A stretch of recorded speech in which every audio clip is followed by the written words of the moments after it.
अंग्रेज जब भारत में आए तो उन्होंने फूट डालो और शासन करो की नीति अपनाई।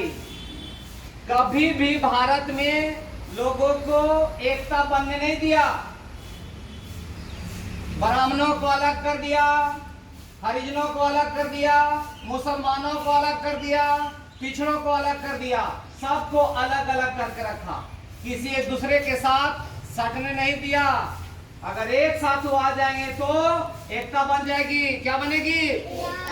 राष्ट्रवाद जन्म ले लेगा और लोग अंग्रेजों का खिलाफ करने लगेंगे। इसलिए कभी भी उन लोग एकता बनने नहीं दिया।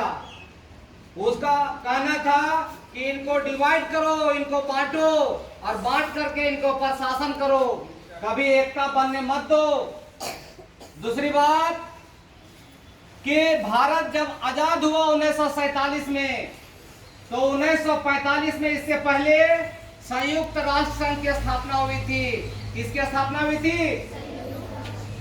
संयुक्त राष्ट्र संघ में जब स्थापना हुई थी तो 45 देशों ने मिलकर के उसकी स्थापना किया था और वहां पर कानून लिखाया कि अब कोई भी देश किसी भी देश को गुलाम नहीं रखेगा। और उसमें साइन करने वाला ब्रिटेन भी था। उस समझौते के प्रभाव के कारण भी भारत को उसने आजाद किया। भारत को उसने, और जब भारत आजाद किया गया तब भी अंग्रेज अपना नीति को वापस नहीं दिया। फूट डालो और शासन करो की नीति अपनाए हुए रखा।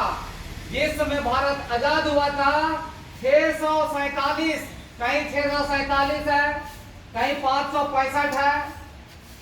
इस तरह से राजाओं की रियासत थी, मतलब राजाओं का राज्य था इतने, और उनको स्वतंत्रता दी गई कि आप भारत में मिल सकते हो अथवा नहीं मिल सकते हो, आप अपना एक अलग देश बना सकते हो। जब 1947 में हमारा देश आजाद हुआ तो सरदार वल्लभ भाई पटेल को भारत का पहला होम मिनिस्टर बनाया गया। इन्होंने अपना सूझबूझ से सभी राजाओं से दस्तखत कराया भारतीय संघ में मिलने के लिए। सारे लोग दस्तखत कर दिए भारत में मिलने के लिए, लेकिन गुजरात का जूनागढ़, आंध्र प्रदेश का हैदराबाद, राजस्थान का जोधपुर, गोवा और जम्मू कश्मीर भारत में मिलने से मना कर दिया कि हम भारत में विलय नहीं होंगे। आखिरी में जोधपुर, जूनागढ़, हैदराबाद और जम्मू कश्मीर भारतीय रणनीति, सैन्य नीति के कारण इनको बाद में भारतीय संघ में मिला दिया गया और एक भारत संप्रभु देश बन गया। समझ गए आप लोग? तो आपको इतना ही याद रखना है कि कौन कौन ऐसे राजाओं के राज्य थे जो भारत में नहीं मिले थे। तो गुजरात का जूनागढ़, गुजरात का आंध्र प्रदेश का हैदराबाद, जम्मू कश्मीर और राजस्थान का जोधपुर, राजस्थान का, और एक त्रावणकोर है।